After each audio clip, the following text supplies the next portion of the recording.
Breaking news, baby dolls. New York City has fallen. That's exactly what's happening out here. This man, Zohran Mamdani, has been officially elected as the mayor of New York City. Now, I'll be honest, friends, I haven't done any research. I honestly don't know who he is. I see his name pop out. I've seen a few people talk about socialism, communism. I saw Mike Novogratz said, hey, the media paints him out to be like really communist, socialist, but he's like a soft guy. I don't care. I'm wearing a McDonald's hat. They've tried to send crypto to zero, which they have, for the 10th time in 5 years without sending it up. So I want to see maximum chaos in this world. They've taken like 7 pounds of flesh from me. So now I want to take every single organ from everyone else. I want Soy Bankman-Fried released into the wild. Give him an exchange license too. Zohran Mamdani, I wonder what he's going to do now as well in terms of New York policy. Probably going to be dog shit. But it might be interesting in terms of, I guess, politically. How does Donald Dump now, how does Donald maneuver, you know, the red wave maybe losing a bit of legs as people kind of realize that, hey, we didn't get the real thing that we're kind of promised. I want to give you a summary from Mr. Clemente as well about what he thinks on this bull market so far. Crypto price action or the state of crypto. Let me just show it to you here. Crypto price action or the state of crypto, maybe since I got into crypto, which was in 2020. And I want to lay out a couple things of maybe why. So he basically said, friends, at the start, he said it's the worst he's ever seen it. So this is the most bearish I've felt on short-term crypto. So he's and he also explains as well, even though the prices are high, I'll let him continue. But Bitcoin got down to like 70K. And I felt so much more hopeful back then than I do today. And so he was talking about Trump tariffs. Trump tariff tantrum. He goes, man, okay, Bitcoin crashed to like 75K. Everyone's saying, oh, he's going to force a recession, but he says he felt more hopeful. And now it just feels like it's totally lost because we've been gone for a long time. I'm still an eternal optimist for crypto as a whole, but I don't know what happened. It feels like the only things, it feels like no one has hope anymore. No one wants to hold anything or believe in anything because everything has just been bleeding so aggressively. Almost everything that has product market fit right now is related to hyper gambling or buying and selling tokens. I'm seeing a lot of teams wind down operations or basically being like, hey, we're going to try something new. We're going to pivot. And the number one response from people is not like, you know, good luck and at least thank you for trying to build something. It's fuck you, you rugged us. And I don't know. Yeah, man, that's it, friends. Because no one's confident about the future. It's not just crypto. It's the economy. Inflation's high. We're getting destroyed. And no new people are coming in. They don't want to speculate in the future. I know it confuses us because they went and buy Palantir. They go and buy gold. They buy Uncle Peter Schiff's bag. And their target is less than a freaking 2x. And they get dumped on immediately.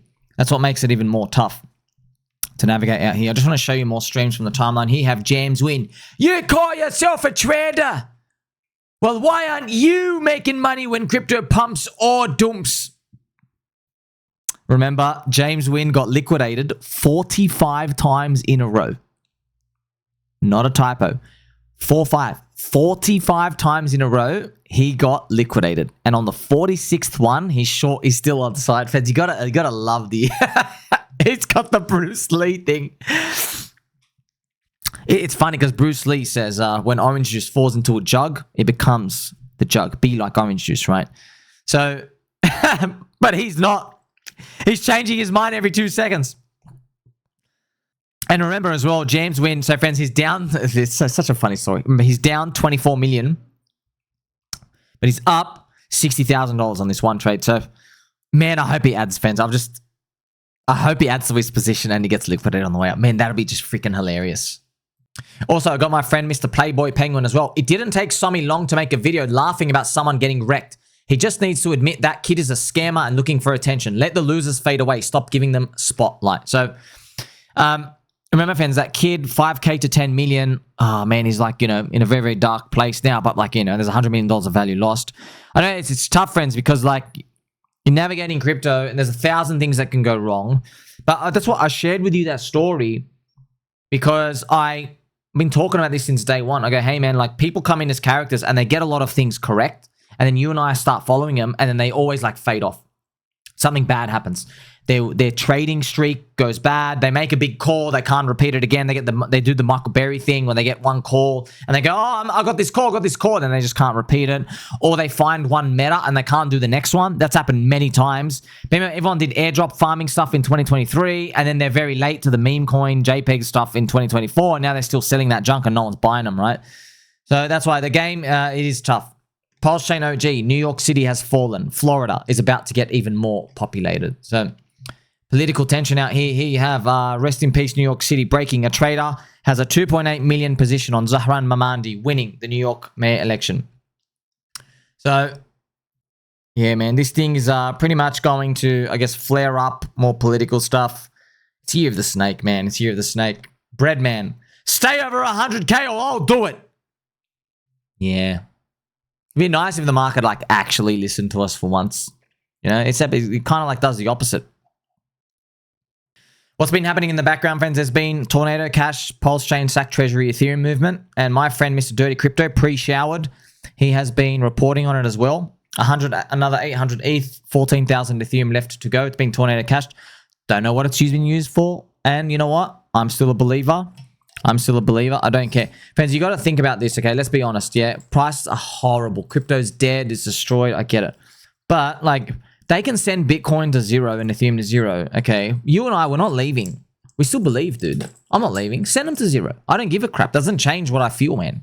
Doesn't change what I feel. Like, oh, we're staying, dude. I feel like I want to stay. That's it. You know, the lower they send Ethereum down, it doesn't mean, oh, I don't believe in freedom of speech and freedom of movement anymore. Oh, I don't believe in this. I don't believe in that. You can go suck a fat one. We're staying. You know? Man, I really hope they're going to do the turbo scam pump, the crime it up next year pump. Oh, man. Look, okay. If the cycle's completely over, or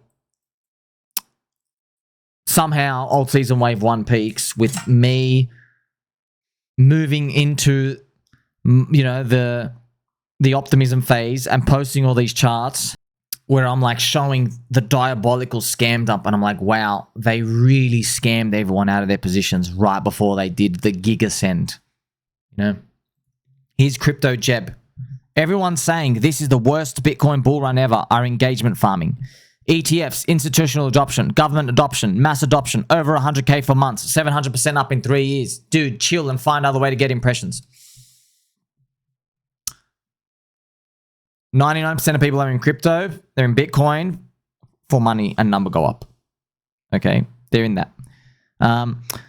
ETFs is not number go up.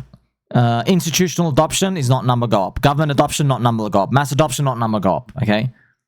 We have them. The number's gone up the littlest. It's interesting, friends. Look, friends. Most people you see in Bitcoin, right? They got to buy it at what, $400? Yeah, that's what made them really happy. Not fix the money, fix the world, bro. It's because you're on side 100x. Don't pretend like I'm holier than thou. No, you aren't. Of course, you aren't. You think they're different, friends? I don't think they're different. It's year of the snake, man. By the way, next year is the enemy of Bitcoin. Year of the horse. The horse is the enemy of the rat in Chinese folklore. Okay. So does that mean though Bitcoin's going to get crushed in price? It could be, right? But for us copers, it may mean Bitcoin dominance goes down. We'll see.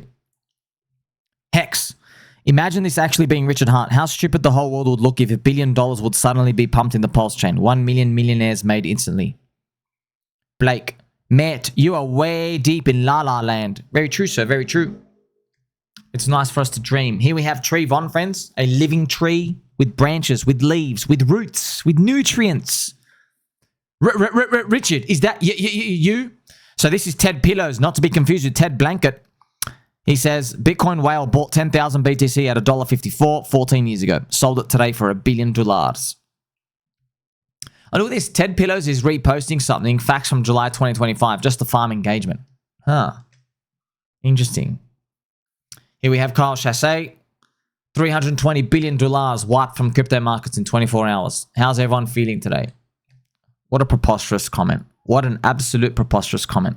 Hey, you haven't made any money in 5 years and you're still getting wrecked. How are you going?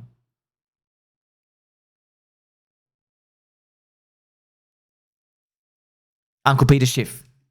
Bitcoin now lost 1/3 of its value priced in gold since its peak last month.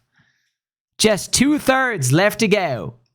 Tyler, wrong again, Mr. Sniff. He likes them young. Yeah, he does. He likes them. Oh, man. It's just the crypto spirit, man. The crypto spirit. He have Mr. Moon. We're going to be okay. And he's playing BitBoy. This is BitBoy when he was driving that slingshot car. Do you remember, friends? Ledger, he was not okay at that time. Kobe, he was free and alive. They stole this from him. Praying for BitBoy. Man, so many lessons to learn, friends. I don't like going out and just saying person good, person bad and stuff. There's lessons to learn, man. There's stories, you know. Not everybody is smart and logical. We know that. You have to go and watch other people go through these experiences so you can learn it. Unless you really want to go waste 10, 15 years of your life going through that same roller coaster. Roll and if you're fading Hex and PulseChain, think again. Richard Hart's a genius. And we're all in this together, man. Whether you think Richard Hart's a genius or not, I know there's a lot of controversy with Richard Hart. The sandwich shop. You know, what's his favorite sandwich? Does he like footlongs? Is he more of a double patty meat type of dude? What type of sauce does he prefer? Many mysteries with things regarding Richard Hart in that regard. But we're all going to make it. S, sellout. I actually had a lot of my net worth with Stream DeFi. I lost 7 figures recently and I was going to withdraw my funds last month. I'm not on crypto Twitter much, so I did not see the previous FUD, but it's time to come back and run it up tenfold like I did before. I trade all day, every day, but I'm quite risk off for my portfolio. So I thought parking my stable coins was responsible, and then I chose Stream Finance as I trusted the whole team wholeheartedly. It ended up being one of my biggest losses this year. That is not the kid 0x Law's fault, by the way. Very hard but necessary lessons to be learned as a first cycler. Friends, I just want to, let me be honest, friends. Let me pull the sleeves up as well. We're getting a bit serious, okay? Let's get serious, okay? And let's peg both our nipples just for this one. We're getting a bit serious. Every time you read someone who says, oh, you know, I trade and I'm DeFi yield farming and I'm running it back, okay? For every one story you hear of a person doing that, there are literally 20 who run it back to zero infinitely. 1 win, 19 lose, 20 lose. It's survivorship bias. That person trying to run it back, trying to find new edge. This person blew up, friends. Imagine you're listening to this guy in an interview saying, yeah, you just got to run it back, find the new meta, don't hold anything. Yeah, but then he made one wrong move. It's a turkey's happiness at Thanksgiving chart. I put it in stablecoin yield farm. Boop. The more times you click, the more risk you introduce. Okay? And I know, when you see crypto going to zero and cratering, we're all thinking, oh, I wish I sold, I'm putting on leverage short, and then the cut and reverse. Dude, screw them. Who are they? Did they tell you to buy XRP 2024? No, they didn't. Did they tell you to buy Zcash before it pumped up 10x or only after it went up 10x? They don't know anything, man. They're full of crap. All they know is how to sell confidence to you and me, right? They're trying to funnel us to go buy their indicator or their course or their group. Then go suck a fat one. It's a believer cycle. I'm still holding. My nipples are pegged. And speaking of pegged nipples, interesting. I don't know why, but PDI's up 6%. You know? USDT Tether is down 0% today. Down 0. We are up 6%. Hex from PulseChain is up 1.6%. Bitcoin is down 5%. And Hex, the better Bitcoin, is up over 1%. It's green, okay? I'm going to interpret that as a sign from the universe. Don't stop believing. Like, subscribe, belly button, or catch you soon.